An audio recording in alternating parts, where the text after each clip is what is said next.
Tonight, somewhere near you, a dog is probably asleep, maybe curled at the foot of your bed, maybe collapsed dramatically across the couch, maybe pressed against your leg right now, warm and heavy and completely unbothered by the world, and you've never questioned it.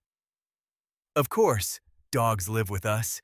Of course, they sleep in our homes, ride in our cars, wear rain jackets, and stare at us with an expression that looks embarrassingly close to love. It's completely normal, except it isn't. Not even slightly, because 40,000 years ago, the ancestor of that sleeping animal was hunting in packs across frozen landscapes. It had jaws strong enough to crack bone. It could smell prey from miles away. It ran down elk across open tundra without stopping. It was one of the most efficient predators on Earth, and somehow, impossibly, it ended up on your couch. No human planned this. No ancient tribe sat around a fire and said, "We should invent a loyal companion animal that fetches things." There was no breeding program, no grand design. Dogs weren't created. They happened. And the way they happened is one of the strangest, most quietly extraordinary accidents in the entire history of life on Earth. To understand it, you need to picture the world as it actually was. 30,000 years ago, your ancestors lived in small bands, maybe 20, maybe 50 people. They moved constantly, following herds, tracking seasons, carrying everything they owned. Life was genuinely brutal. Most hunts failed. Winters killed people. A single bad injury could end everything.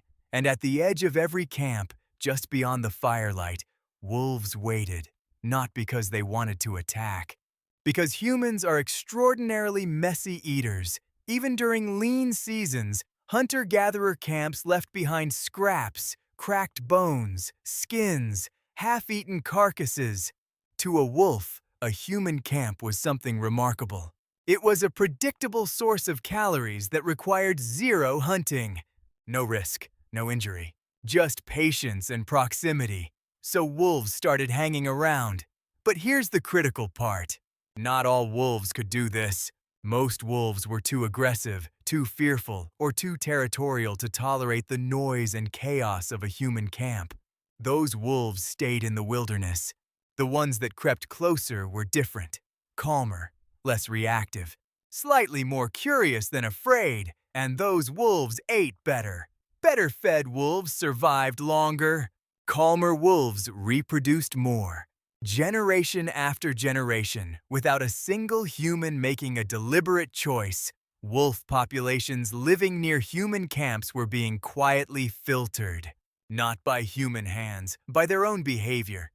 The wolves were, in a very real sense, domesticating themselves. This sounds like a theory, but scientists have actually watched it happen. In 1959, a Soviet geneticist named Dmitry Belyaev began an experiment in Siberia. He took silver foxes, wild, aggressive, fearful of humans, and did something remarkably simple. Each generation, he selected only the calmest individuals for breeding. He didn't train them, didn't reward tricks, just selected for temperament. That's it. Within 40 years, the foxes had transformed. They wagged their tails. They sought human contact. They whined when people left the room.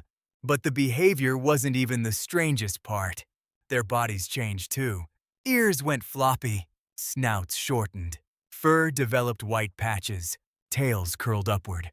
In selecting purely for calmness, Belyaev had accidentally recreated the physical appearance of domestication. Softer features, rounder faces. The look of something that belonged beside humans rather than apart from them. The ancient wolves near human camps almost certainly followed the same path. Calmer personalities, then softer appearances. Slightly smaller, slightly less threatening. Not pets yet, but no longer fully wild either, and humans noticed, not the evolution. They couldn't see that.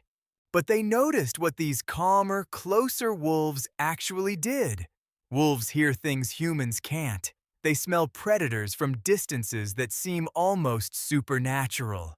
They react to approaching danger minutes before any human senses it. A semi-tame wolf hanging around camp was, functionally, a living alarm system. If a bear approached from downwind, the wolf reacted first. If rival humans moved through the forest at night, the wolf knew. If prey animals were within striking distance of a morning hunt, the wolf had already located them. Humans with wolves near their camps were safer. They hunted more successfully. Their children survived more often, so humans started leaving more scraps deliberately. The wolves stayed closer. Both species slowly began to trust the arrangement. And over thousands of years, that arrangement became something neither species could fully live without. This is why dogs hold a completely unique position in human history. They were domesticated before sheep, before goats, before cattle, before farming itself. Dogs were alongside humans before the invention of writing, before the first city, before metal tools, before the pyramids existed as anything other than a flat piece of desert. When humans eventually settled and began farming, dogs adapted again. As human diets shifted toward grain and starch, dogs gradually evolved the ability to digest starch far more efficiently than wolves. They didn't just follow humans.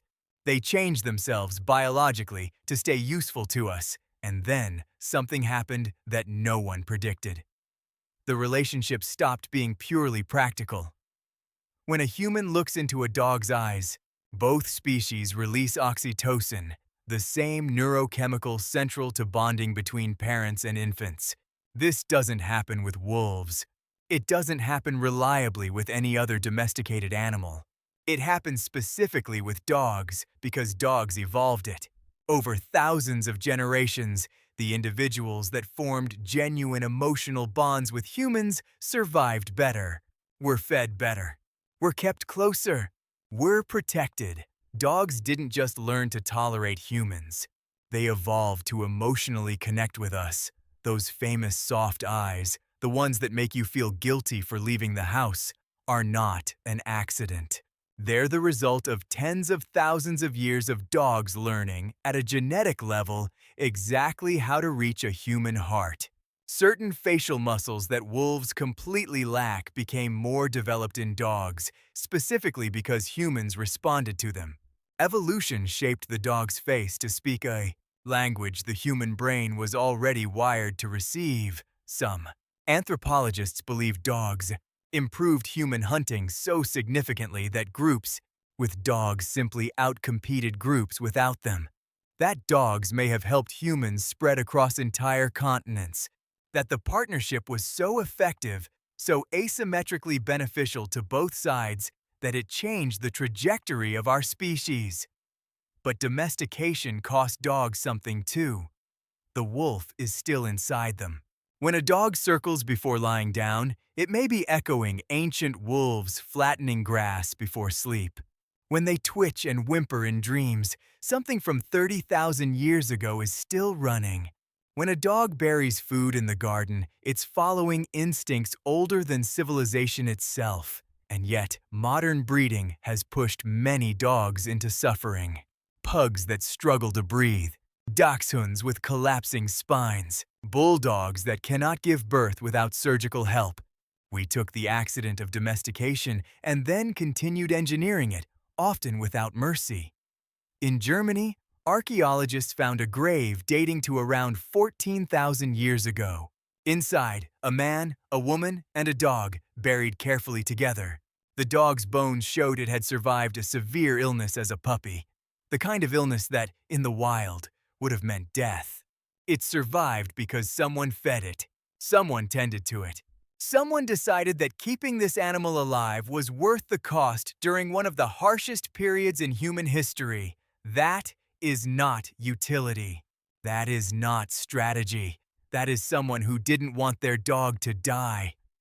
For tens of thousands of years, across frozen tundra and open grasslands and ancient forests, humans and dogs have been beside each other. Not because anyone chose it, not because anyone planned it. Because a few wolves, hungrier and slightly calmer than the rest, crept a little closer to a fire one night, and something began. Tonight, your dog will fall asleep near you, and neither of you will think about how strange that is. But somewhere beneath that familiar, ordinary warmth is one of the longest accidents in the history of life on this planet. It started with scraps. It became something that, 40,000 years later, still doesn't have a better word than love.